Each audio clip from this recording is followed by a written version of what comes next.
The objective of the exercise was to bring awareness to the exporters of fresh produce of the regulations under the Exportation of Fresh Produce Act of 1998.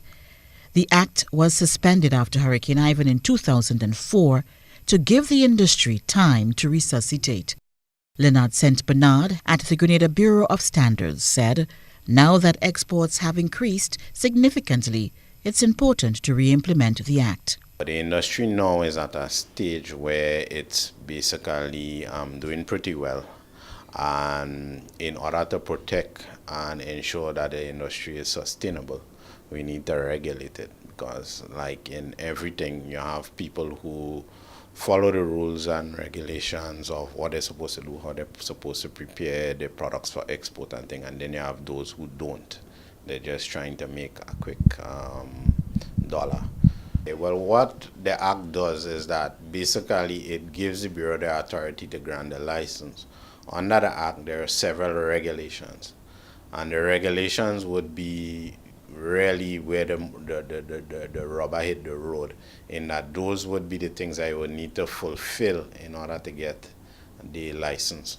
One of the main areas is phytosanitary and sanitary standards, right? That would be a key area. The other area, some of the other key areas would be things like the packaging, the type of boxes you use, the markings on the boxes. St. Bernard said there are grave consequences if regulations are not met.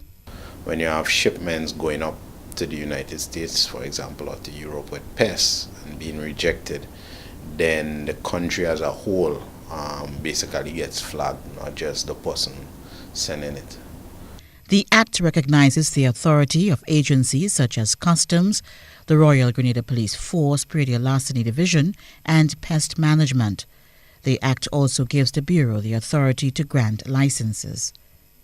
Meanwhile, stakeholders are preparing for a visit from the Food and Drug Administration, the FDA. Countries that basically export into the U.S., once your exports reach over $1 million per annum, the FDA basically has the right to come and look at your regulations and look at your system to ensure that you are doing what you say you're doing and that the quality of the food that they're doing is not putting their food safety system at risk. St. Bernard says there are many registered exporters, including 9 main exporters. The Bureau is calling on all exporters to get registered. Joseph McKee-Smith, GBN News.